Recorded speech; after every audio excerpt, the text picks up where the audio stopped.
yang terbaru itu keputusan Rektor nomor 83 tentang pedoman Merdeka Belajar. Kemudian istilah dan definisi saya lewati. Ada beberapa di sini seperti dosen wali, yaitu dosen yang memandu mahasiswa terkait kegiatan akademik, sehingga nanti dosen wali yang akan bertugas menjadi mengarahkan mahasiswa tersebut, dia harus ambil mata kuliah apa di semester ini misalnya seperti itu. Kemudian ada dosen pembimbing lapangan, yaitu dosen yang membimbing mahasiswa pada saat pelaksanaan penelitian. Maaf, ini saya belum sampaikan. Kemudian ada mahasiswa, yaitu peserta didik, masih menjadi peserta didik aktif. Kemudian BP3, Satuan Fungsi Manajerial, kemudian UPT TIK, itu yang nanti akan bekerja untuk teknologi informasi.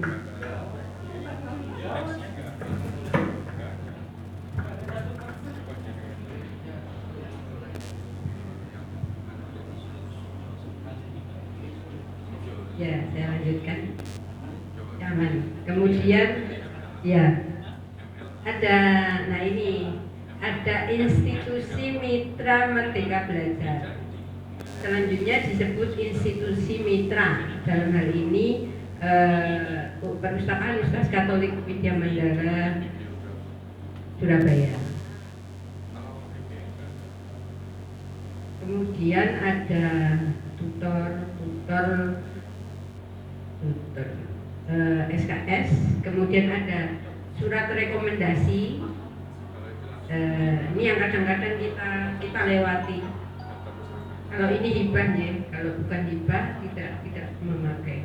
Kemudian ada surat pengantar. Nah, ini surat pengantar dari Prodi, diterbitkan oleh Prodi, bahwa mahasiswa boleh atau layak untuk mengikuti magang di instansi mitra. Maaf, ini penelitian belum saya ganti. Kemudian ada proposal. Nah, ini proposal yang nantinya akan dibuat oleh mahasiswa ya. Adik-adik nanti kalau magang kalian harus membuat proposal magang. Kemudian ada logbook, itu laporan harian. Kalau ini hibah ya, kalau ini hibah itu ada logbook yang dibuat dalam akun Kemdikbudristek. Kalau yang mandiri itu logbook akan dituangkan di dalam jurnal ketika kalian membuat laporan magang atau laporan penelitian. Kemudian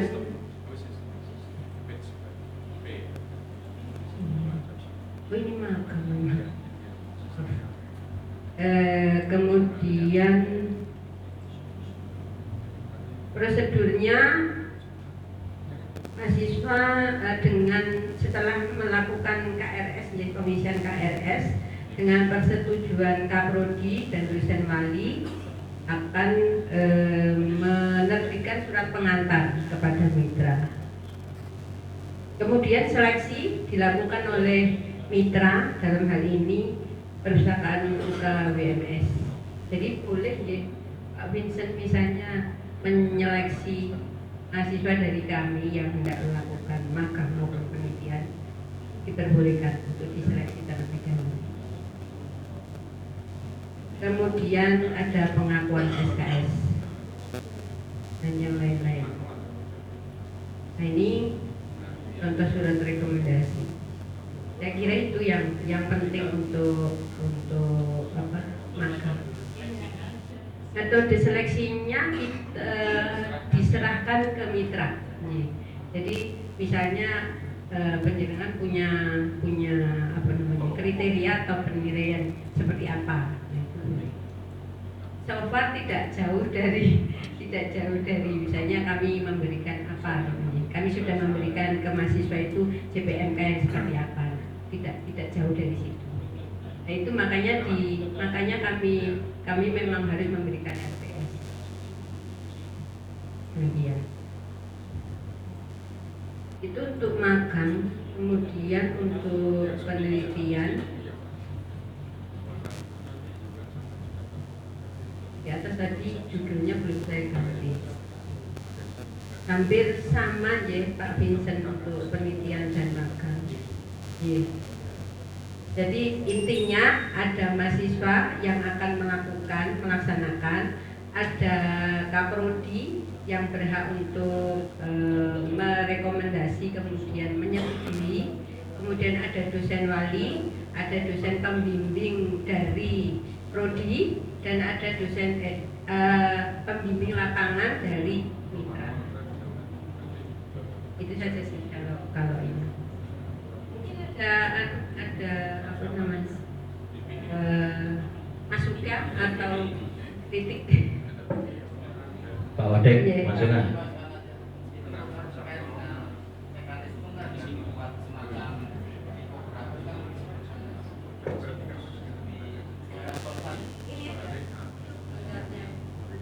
Ada becarnya ada. Becarnya di bawah. Jadi kalau ini kan ini memang mengadop dari universitas. Jadi nanti dari PIC ke Kaprodi ke mahasiswa, kemudian apa yang dilakukan, syaratnya apa saja. Kemudian materinya apa saja yang akan dimasukkan ke dalam proposal. Ini Pak Wadek. Ya, oke. Nanti saya rubah ini. Karena ini menghadap universitas memang. Hari ini siap Pak. Cukup ya Pak Vincent dan rekan-rekan. Iya, betul. Baik, untuk selanjutnya monggo Pak. Oke, matur suwun Bu Kapju, Bu Maria.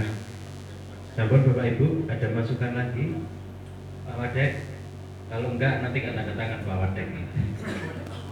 Oke, kita lanjut supaya cepat mencapai puncak acara. Berikutnya monggo Pak Dr. Dian Kristianto Dr. Dian Kristianti SIIP MIP. Kenapa Bu? Keliru tak Bu? Bon, monggo Pak Dian. Gelar belakangnya NICET. Chat. Ini serius Pak, ini Pak, serius ini Pak. Ayo Pak Dian, monggo.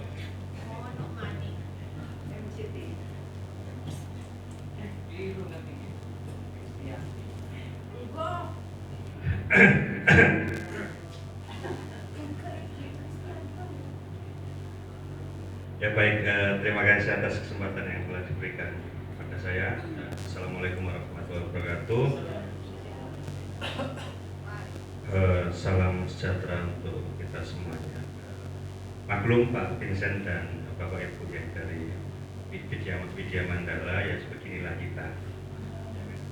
Kadang nama bagus jadi agak-agak bagus, nama nggak bagus jadi bagus. Ya maklum, itulah disampaikan. Iya. Gelar bener jadi gelar beneran. Beneran. Oke baik, terima kasih atas kesempatannya. Mungkin tidak akan panjang lebar juga saya menyampaikan materi ini, yaitu tentang modul pembelajaran. Di mana modul pembelajaran ini kita adopsi dari apa yang sudah dipaparkan oleh Pak Hendro Margono pada acara workshop yang terakhir. Jadi untuk format itu memang saya sesuaikan dengan format yang diberikan oleh UNER. Jadi memang saya tidak merubah formatnya sedikit pun. Nah, format awalnya memang ada cover ya, ini cover. Ya ini memang kalau yang tadi itu yang disampaikan tentang magang, penelitian dan sebagainya, ini karena kebetulan punya saya, ya kan, perpustakaan digital, jadi yang saya sampaikan perpustakaan digital. Mohon maaf Bu Yanu ya, karena harusnya yang penelitian itu tugasnya Bu Yanu, kok ya saya yang kerjakan kan nggak pas gitu loh. Dan nanti Bu Yanu ngerjakan sendiri ya, seperti itu.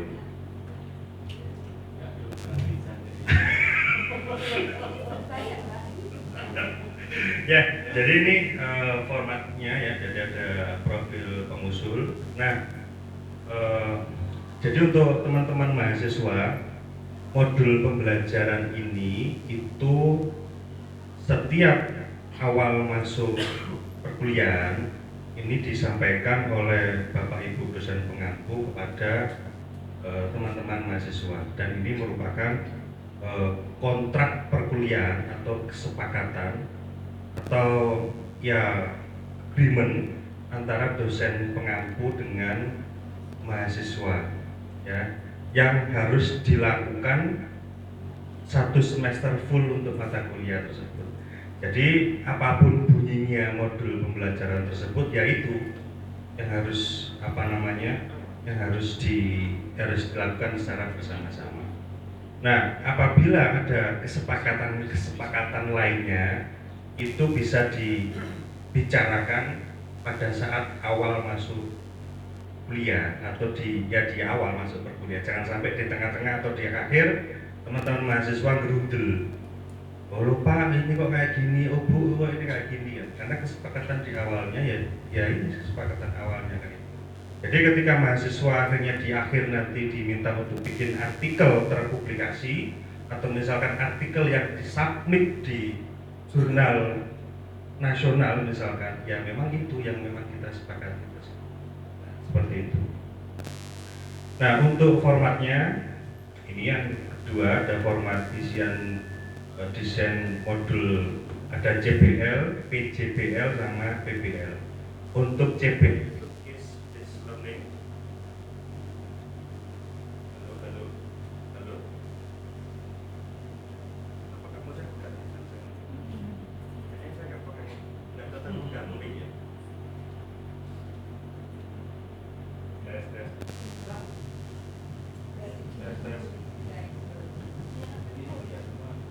Nggak usah pakai mic. Tes. Tes.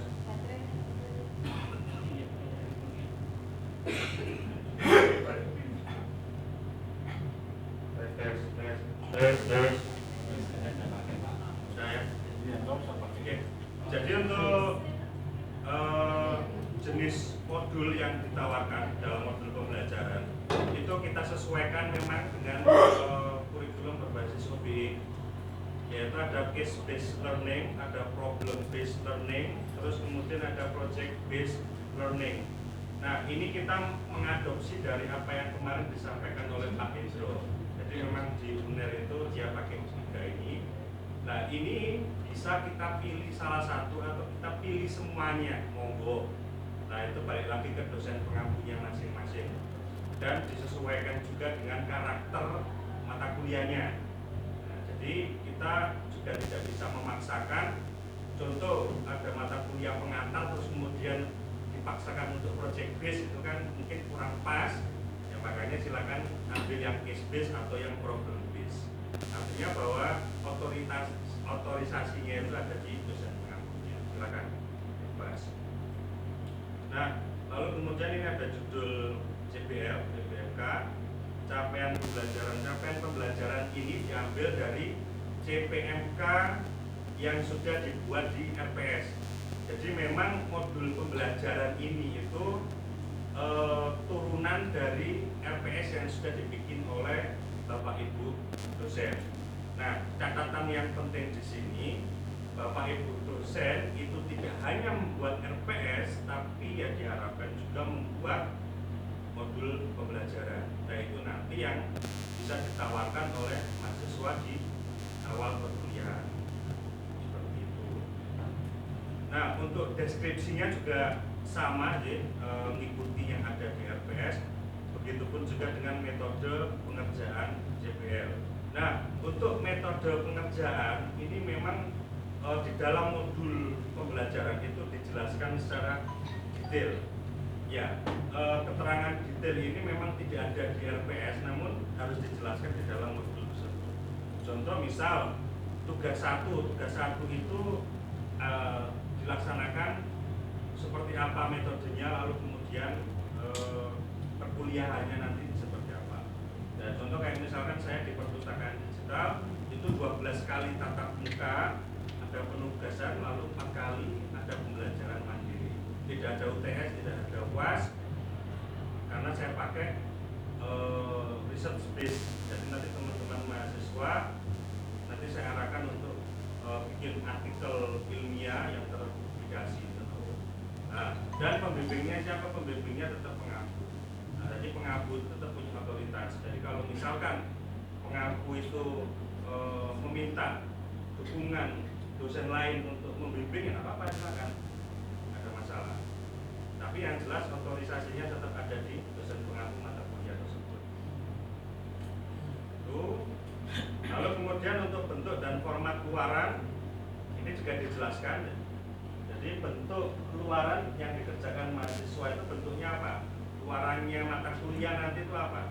Mau artikel ilmiah atau mau hanya sekedar makalah atau hanya sekedar slide presentasi, semua itu bisa dijelaskan di dalam bentuk dan format luaran. Nah, lalu kemudian juga ada format luaran. Ini ya tadi misalkan tugas itu bentuknya apa? PDF kah? Atau doc kah? Atau misalkan video atau misalkan apa, itu juga dijelaskan pada modul pembelajaran. Nah, terus kemudian ada indikator, kriteria, dan bobot penilaian. Nah, untuk indikator, kriteria, dan bobot penilaian ini juga mengacu pada RPS. Jadi totalnya untuk bobot penilaian itu ya tetap 100%. Jadi memang tidak ada perubahan dari apa yang sudah ditulis di RPS. Seperti itu Pak. Nah, kita tinggal menjelaskan aja atau menarasikan saja sebenarnya di sini dengan bahasa yang memang enak dimengerti oleh mahasiswa dan juga oleh dosennya.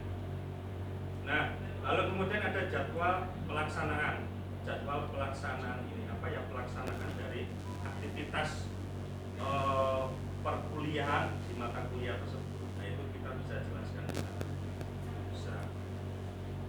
Nah, lalu ada daftar rujukan, terus kemudian ada rubrik. Nah, rubrik ini ya saya rasa buat teman-teman yang memang sudah ikut bekerja, saya rasa juga paham ya rubrik dan sebagainya. Jadi saya tidak perlu jelaskan panjang kali lebar kali tinggi. Nah, karena saya juga belum merujuk pada contoh yang dikasih sama Pak Hendro. Nanti kalau sudah saya selesai saya share ke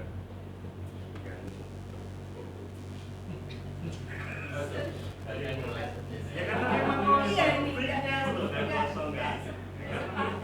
Nah, karena memang belum saya bikin Bapak Ibu ya. Karena saya baru saja bikin modul ini tuh di hari ini. Apa tuh ngilairan program ini?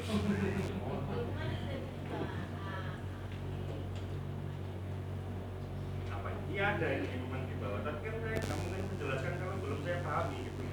Jadi saya tidak bisa menjelaskan secara detail terkait dengan rubrik dan juga penilaian. Nah, ini kan contohnya kan.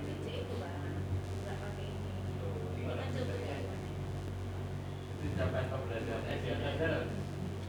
Di bagian atas tadi ada capaian pembelajaran. Ada. Ini ya. Nah, ini sebenarnya CPNK bukan CPL. Ya, jadi apa yang ditulis di formatnya UNER itu CPNK bukan CPL. Nah, karena kalau CPL itu terlalu luas Bu. Nah, ini kan satu mata kuliah. Iya. Jadi kalau misalkan di mata kuliah saya itu saya tulis 5 CPNK, ya saya tinggal narasikan di sini 5. Tes. Coba, Adian. J. Coba itu capaian pembelajaran itu lebih banyak menjelaskan. Nah, Tadi tugasnya itu project based gitu ya. nah, yang terakhir Pak, ada kemampuan mengkoreksi fenomena pengembangan. Ya ini, ya nanti bisa dibahas lagi. Ya itulah sisi repotnya dosen sekarang di administrasi itu ya. Kadang kita nyusunnya di awal itu udah bener gitu kan, ternyata di akhir kadang kita meleset.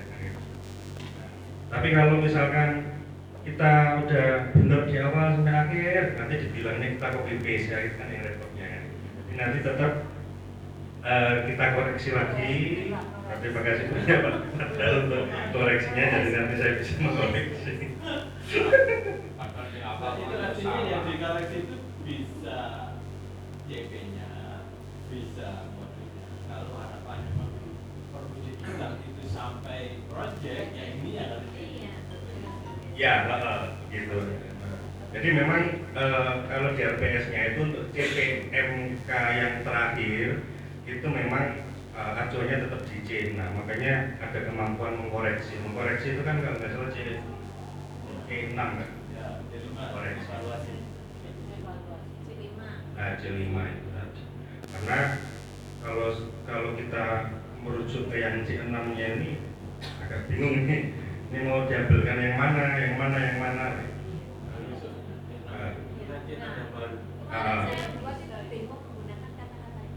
Ya, terus terang kita bingung untuk yang C6 itu. Karena antara S1, S2, S3 kalau semua di-create itu apa bedanya S1, S2 sama S3? Kalau sama-sama disuruh menciptakan kan seperti itu. Tapi kan enggak Pak, create itu kan kedalamannya beda-beda. Ya. Sepengetahuan saya kan di level apapun, bahkan misalnya di SMA, Iya. kemudian di S1, S2, SD juga. S3, bahkan juga di SD atau SMP katakanlah ya. Itu kalau menggunakan course higher order thinking skill, maka aspek kognitifnya itu ya memang antara 4, 5, 6 itu agar siswa atau mahasiswa itu tingkat kemampuannya ya memang diarahkan ke 5, 6 itu, paling tidak 4, 5, 6 itu. Tapi kalau 1, 2, 3 itu masih low. Makanya kan kemudian ada course itu kan, higher order thinking skill, keterampilan berpikir tingkat tinggi. Itu sebenarnya tidak ada kaitannya dengan strata pendidikan. Di SMA pun juga konsep create itu ya boleh menciptakan boleh, tapi create dalam hal apa kan gitu. Kalau kita memahaminya create itu hanya S3, ya berarti kan selevel SMA enggak sepengetahuan saya coach itu juga berlaku di semua level pendidikan. Sepengetahuan saya Pak ya, cuman pilihan ininya yang berbeda memang, Presentasinya ya berbeda ya. itu yang ini berapa, Iya. sampai berapa. Biasanya mulai SMA ya, Kalau sudah SMA ke atas baru ke sini. ke 4, 5, 6 itu. Tapi kalau S1 bukan berarti nggak boleh ke C6, enggak. Jadi semakin ke kanan itu kemampuan mahasiswa itu semakin tinggi. Sepengetahuan saya. Bikin paper kan create. Iya, itu Pak. Pak Dar sama Pak Sugeng, terima kasih untuk masukannya. Makanya di dalam CPMK yang terakhir itu memang saya bikin untuk mengkoreksi fenomena. Namun yang nanti bisa menjadi tambahan, mungkin saya tambahkan untuk CPMK yang berikutnya untuk bisa mengkreatkan seperti itu. Nah, atau menyusun, pokoknya ya bahasanya kan tidak keluar dari apa yang ada di taksonomi itu tadi. Terima kasih untuk masukannya dan untuk teman-teman mahasiswa juga. Kalau misalkan di awal perkuliahan Bapak Ibu tidak memberikan ini, ya kalian punya hak untuk meminta. Kalian punya hak untuk ya kalian punya hak untuk menanyakan pada dosen pengampu mana modul pembelajarannya, mana kontrak perkuliahannya, mana LPS-nya dan sebagainya. Nah seperti itu. Dan teman-teman mahasiswa yang ada di sini itu kan merupakan media prodi untuk teman-teman mahasiswa yang lain. Ya kita minta tolong kepada HMC supaya bisa mendistribusikan informasi ini kepada mahasiswa-mahasiswa yang lain, bahwasanya memang mulai semester ini kita menggunakan kurikulum baru, ya kan, namanya UBE, ya kan, MBKM ya, MBKM yang berbasis OBE, MBKM yang berbasis OBE, OBE itu apa? KUB itu